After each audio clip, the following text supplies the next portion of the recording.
Introducción. El estudio de Jesús y sus enseñanzas no es, en algún modo, una tarea fácil. Sanders, uno de los especialistas más distinguidos en este campo de investigación, dijo comprender a los eruditos que habían perdido la esperanza de recuperar evidencias válidas sobre Jesús y que el estudio de los evangelios es un trabajo extremadamente arduo. En su libro La figura histórica de Jesús, el profesor Sanders hace la siguiente observación. Conocemos a Jesús por libros escritos, algunas décadas después de su muerte, probablemente por personas que no se hallaban entre sus seguidores en vida. Le citan en griego, que no era la lengua oficial de Jesús, y las diferencias entre nuestras fuentes muestran que sus palabras y sus hechos fueron muy distintos de las obras escritas para glorificarle. En la actualidad carecemos de documentación válida sobre lugares tan temporalmente remotos como Palestina. Tampoco la tenían los autores de nuestras fuentes. Ni siquiera tuvieron accesos a buenos mapas. Estas limitaciones, comunes en la antigüedad, dan como resultado un alto grado de incertidumbre. Además de la falta de documentos históricos, las dificultades se agravan por el pesado bagaje de prejuicios y presunciones sobre Jesús que arrastramos la mayoría de nosotros. Muchas personas se sorprenden cuando les digo que he escrito un libro sobre las enseñanzas zen de Jesús.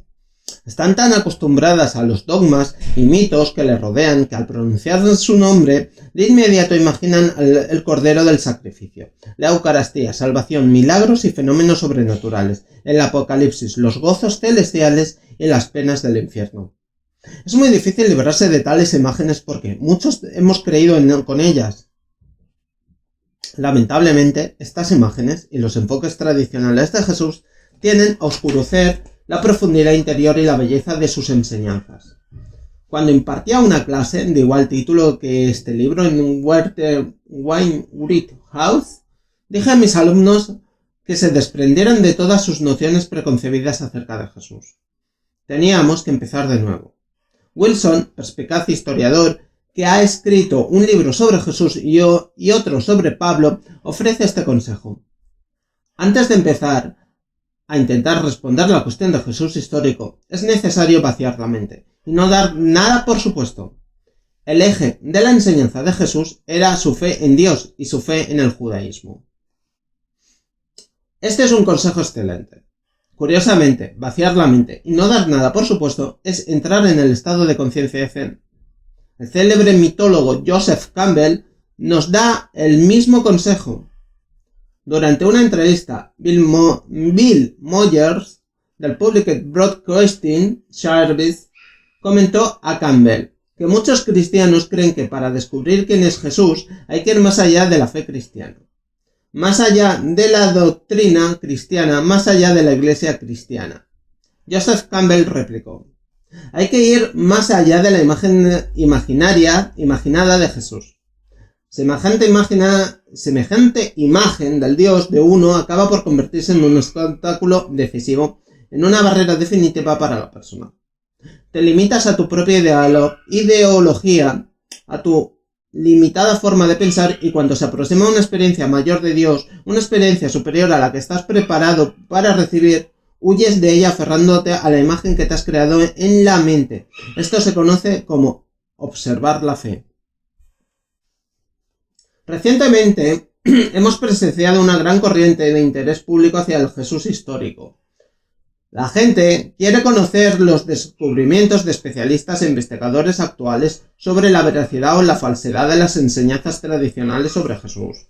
Lo que sigue es solamente un breve listado de las preguntas más habituales. ¿Qué enseñaba Jesús en realidad? ¿Afirma ser Dios? ¿En qué consistía exactamente el movimiento de Jesús? ¿Hay alguna evidencia fiable de que resucitara o de que naciese de una virgen? ¿Hasta qué puntos los evangelios son válidos como documentos históricos? ¿Cuál es la relación entre el cristianismo y las religiones mistéricas que también cuentan con un Dios que muere y renace? ¿Inició Jesús una nueva religión ¿O esta empezó después? ¿Cuánto de lo que enseña el cristianismo actual proviene de Jesús y cuánto de Pablo?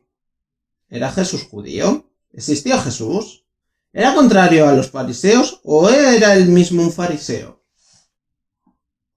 Antes de iniciar la lectura de este libro, pido al lector que vacíe la mente y se desprenda de todas sus nociones preconcebidas acerca del tema, especialmente de aquellas transmitidas por la tradición.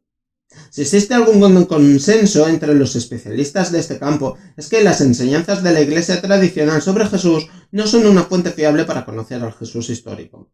Tomemos como ejemplo el credo de Nicea-Constantinopla, compuesto en el siglo IV y revisado en el V, que suele aceptarse como una expresión sucinta de la ortodoxia cristiana.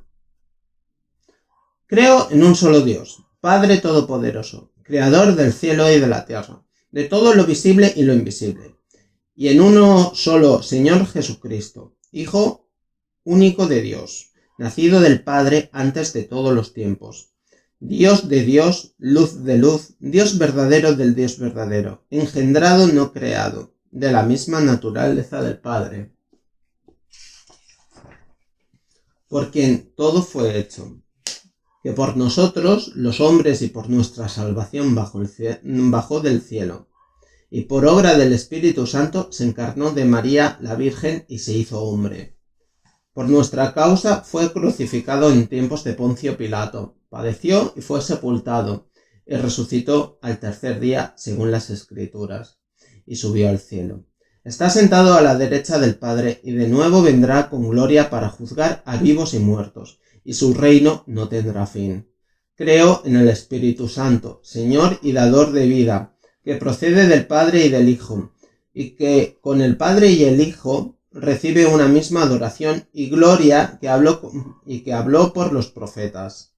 Creo en la Iglesia que es una santa, católica y apostólica. Confieso que hay un solo bautismo para el perdón de los pecados. Espero la resurrección de los muertos y la vida del mundo futuro. Amén. Gedna Vermes, uno de los eruditos más respetados y una autoridad en el campo de la Biblia, miembro de la Academia Británica y profesor emérito de estudios judíos en la Universidad de Oxford, comentó así este credo básico. El Jesús histórico, Jesús del judío, habría encontrado familiares las primeras 3 y las últimas 2 líneas del credo cristiano, y aunque sin inclinaciones teológicas, no le habría costado mostrarse de acuerdo con ellas, pero indudablemente se habría quedado perplejo ante los restantes versos. No parece tener relación alguna con la religión predicada y practicada por él. Es una afirmación muy interesante. Si lo que dice Vermes es cierto, significaría que la historia de la natividad, la resurrección, la noción de salvación universal, etc., habrían sido refutadas por el propio Jesús. En realidad, Vermes también afirma que Jesús nunca imaginó que era Dios. Para un devoto judío palestino de su época, la mera idea le habría parecido inconcebible, pura blasfemia. Sanders estaría de acuerdo, pues también él hizo una declaración sorprendente. Jesús creía que el reino de Dios estaba cerca y los discípulos habían aceptado su mensaje. Como acabo de sugerir, tal vez Jesús murió decepcionado. Sus discípulos consideraron con razón que serían los siguientes. Se escondieron. Ante tal incertidumbre sobre Jesús, ¿qué puede decirse en realidad del hombre? ¿Cómo puede descubrir el lector corriente las verdaderas enseñanzas de Jesús? Y es una pregunta que me he formulado incontables veces. Y tengo una respuesta muy simple. Es posible descubrirlas leyendo los evangelios. Debe causar perplejidad que mi respuesta sea la misma que darían los estudiosos literales de la Biblia. Admito que mis opiniones sobre Jesús y la vida espiritual son muy distintas a la de los fundamentalistas. ¿Cómo es eso posible si tanto los fundamentalistas como yo utilizamos la Biblia como fuente esencial? La respuesta también es simple. Los fundamentalistas y los evangelistas cristianos afirman leer la Biblia, pero raramente vacían la mente al hacerlo.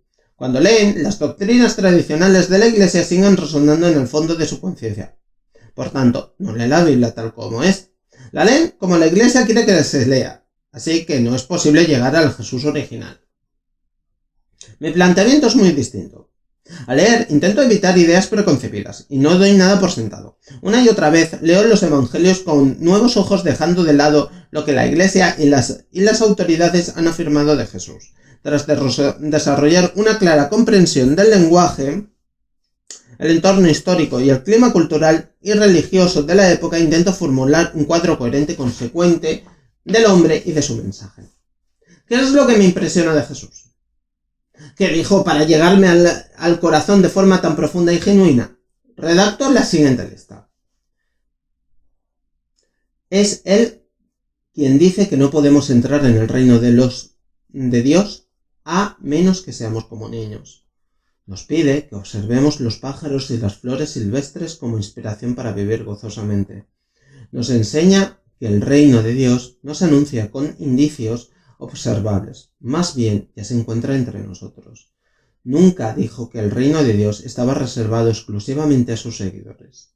El mensaje contrario al exclusivismo y al sectarismo se muestra con toda claridad cuando afirmó: no todo aquel que dice Señor, Señor entrará en el reino de los cielos, sino aquel que haga la voluntad de mi Padre, que está en los cielos. Lo que cuenta es la acción, no la adscripción a un grupo determinado. Era el maestro que nunca afirmó ser Dios. En realidad ni siquiera debía considerarse bueno. Se refería a él no como Cristo, Salvador o Dios, sino simplemente como Hijo del Hombre. Según Geza Vermes, Hijo del Hombre no es más que un modo humilde de denominarse en la línea de un cualquiera. Describió el camino no como el camino del superhombre espiritual. Para él, la espiritualidad no es una lucha, ni otra forma más de situarse por delante de otros. Jesús enseña el camino natural. Proclamó al mundo la buena nueva: mi yugo es suave y mi carga ligera. Distingue el amor del favoritismo. Enseña un evangelio de inclusión y amor que no toma partidos cuando dice: Dios hace salir el sol sobre buenos y malos, y llover sobre justos e injustos. Enseña amor y perdón, no venganza. Exhortó a sus seguidores: ama a tus enemigos y ruega por aquellos que te persiguen. Considero que este es el núcleo de las enseñanzas de Jesús, y desconfío de cualquier enseñanza que se le atribuya de cualquier doctrina cristiana que contradiga estos principios básicos de espiritualidad por él impartidos.